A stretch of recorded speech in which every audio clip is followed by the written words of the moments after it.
It seems like every small town has its own eerie tale, the kind that whispers through the cracks of old buildings and drifts with the night fog. But in one little town, just off the rise of the Smoky Pines, their tale comes with a beat.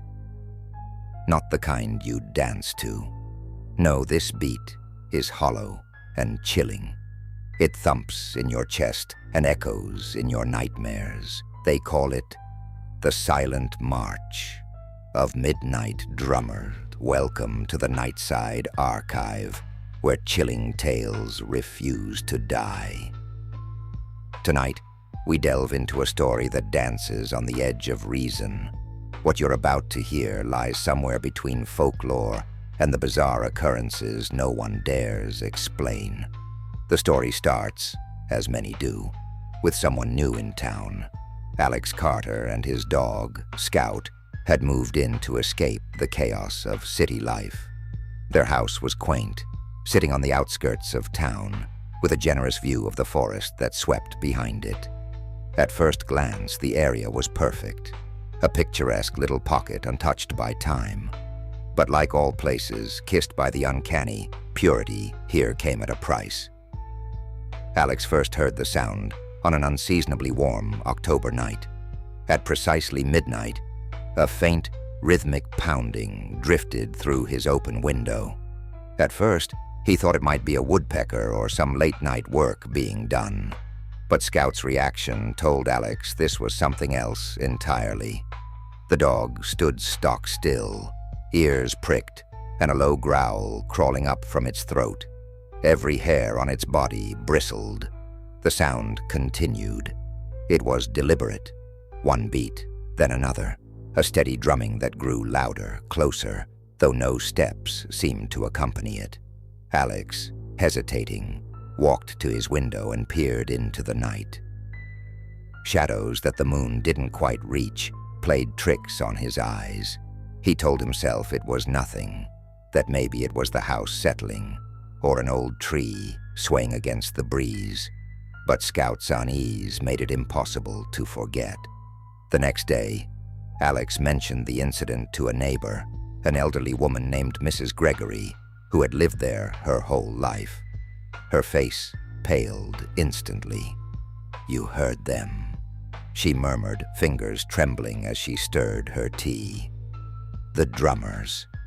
"Drummers?" Alex asked, trying not to sound as skeptical as he felt. Mrs. Gregory leaned in closer. "They march the edge of the woods every night when the clock strikes 12. They've been doing it since before anyone here can remember. Always the same. The sound of their drums, but never a face to go with it." Alex tried to laugh it off. Folklore, that's all it was. Some creepy story to explain away the noises of the night. Mrs. Gregory only smiled sadly, whispering as Alex left, "Don't go looking for them. And whatever you do, don't follow the sound." That night, the drumming returned, loud, insistent, and this time, undeniably closer. Scout hid under the bed, unwilling to move. Alex couldn't shake the growing unease knotting in his stomach. Against his better judgment, he decided to see for himself what, or who, was making all that noise. Grabbing a flashlight, he stepped out into the cool night, the world around him eerily quiet, apart from that consistent beat. The drum's vibration felt like it was pulling him forward. The forest, normally still and serene, now loomed menacingly. He followed the sound to the tree line, where the dense woods swallowed most of the moonlight. Each step further churned the air thicker around him.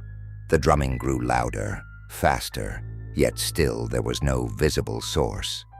As Alex moved deeper into the woods, he began to see something strange dangling from the trees. Ribbons.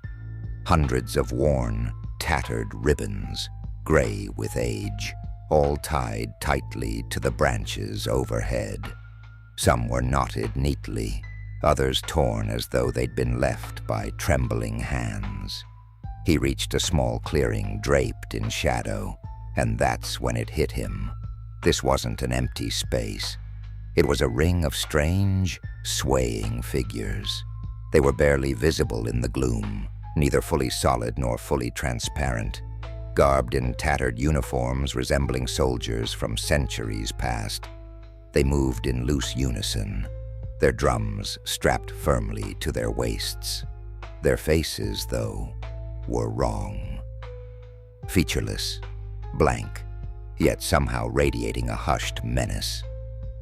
Alex froze. The figures appeared unaware of his presence, their relentless drumming unbroken. They marched in a circle, a pattern as precise as clockwork. Heart pounding in his throat, Alex began to retreat, but a sharp crack underfoot snapped the figures to attention. All at once, the drumming stopped, and silence blanketed the forest like a smothering fog. Those blank faces turned towards Alex, even though they had no eyes to see him.